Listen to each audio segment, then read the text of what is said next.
Is Jimmy Garoppolo improving?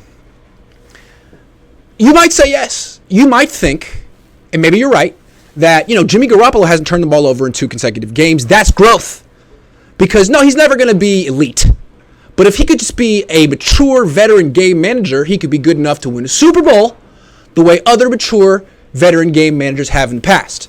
And that's by not turning the ball over. It seems pretty clear that if Jimmy doesn't turn the ball over, the Niners are probably going to win. And he hasn't turned the ball over in 2 consecutive games. Is that growth? Well, I don't know. You watch the games. It seems to me that he's gotten a little lucky the last 2 weeks. That both against the Rams and the Panthers, he threw multiple passes in each game that could have got intercepted. That weren't. And that's football. I'm not saying downgrade him because he almost threw a pick. No, I'm great. Live dangerously. But these things even out. I don't think he's grown. I still think he forces too many passes over the middle. I think he stares down a lot of his receivers. And he throws a really feathery ball. And he's not that accurate. He misses. So he gives the other team a couple opportunities every game. And for 2 consecutive weeks, the other team has let interceptions bounce off their chest or hit their hands and not gotten the interception. So good for Jimmy. I don't know that he's throwing the ball differently. Maybe he's got special Vaseline on the ball. There's nothing. No, I don't see growth. But I don't see growth, I guess is what I want to say. He's been good enough the last 2 games, but I think he's playing with fire as he always is. He's the arsonist. He's playing with fire. And it's just a matter of time before a team doesn't drop the interception. So I think Kyle did a good job calling plays for Jimmy because Kyle's gotten in a groove the last few years of, screens and stuff over the middle. Everyone knows it. And they're going to take that away. And those passes over the middle are going to get intercepted.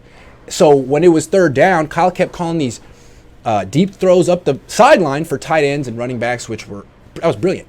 It's a great way to get Jimmy Garoppolo to throw the ball down the field. Still, though, every time he throws over the middle, don't you go I do.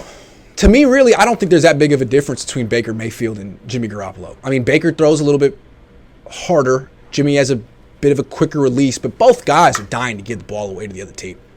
Both of them. I mean, they're like brothers from another mother. Jimmy's a little taller. Better team around him. People don't seem to like Baker. So, I don't know. Maybe you guys see improvement from Jimmy Garoppolo, but I don't. And that's why I guess I don't want to go overboard with this game. Hey, they beat Carolina. They're going to the Super Bowl. Jimmy's going to the Pro Bowl. I don't know. But it is great that he hasn't thrown a pick in 2 consecutive games. Let's see if he can keep it going. Let's see if he can keep it going and improve that way. Because that's the only way I see him improving. Amton99 says, gotta love Jimmy and Kyle proving critics wrong by throwing a streak to Tevin Coleman, not Gray or Ayuk.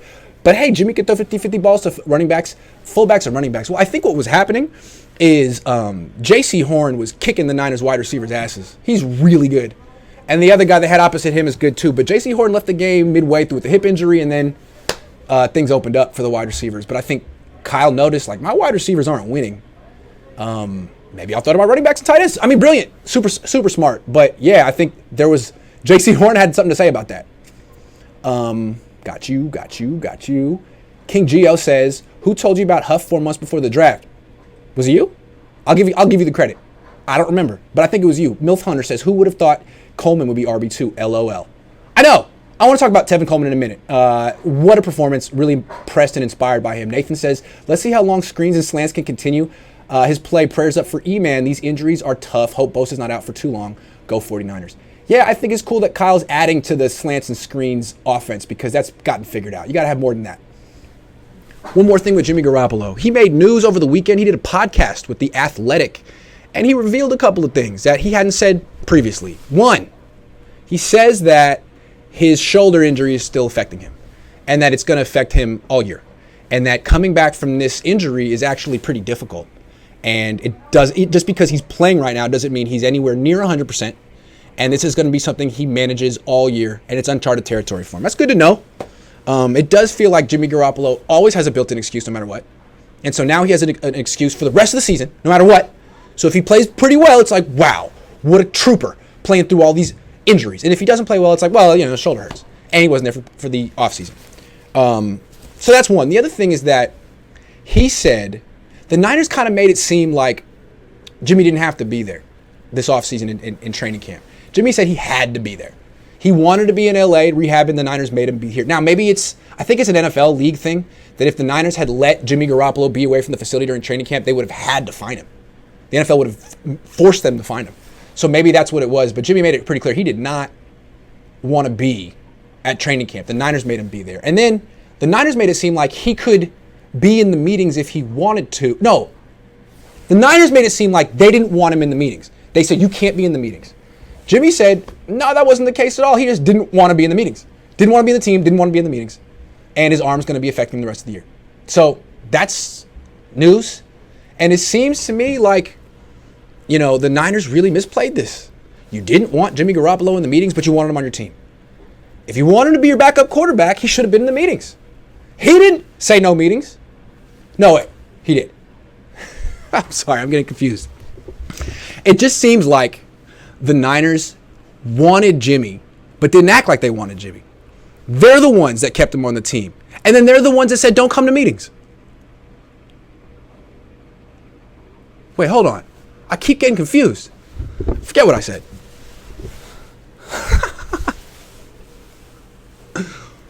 Anyway, that's what he said. I don't even know what he said. Can you tell I didn't listen to the interview? Someone summarize it for me. Glass half full guy says any free agent secondary pickup Niners can possibly get. No, not really. Oh, Josh Norman, Richard Sherman, Alberto, thank you. Man, I really confused myself. It's late. Seth Harvey says, I'm a big Jimmy G hater, but he played pretty good today. Lots of drop passes. He won't keep it up, though. LOL, I still think we do a stinker against ATL. Yeah, I thought he was pretty good today. I was pretty good. I like the way he played. Pretty good. Hold on. Oh, man. It's just been a really long weekend. I was in upstate New York, and now I'm here, and he played better than Stafford today. Stafford's terrible. I'm talking about the quarterback meetings in training camp. Remember?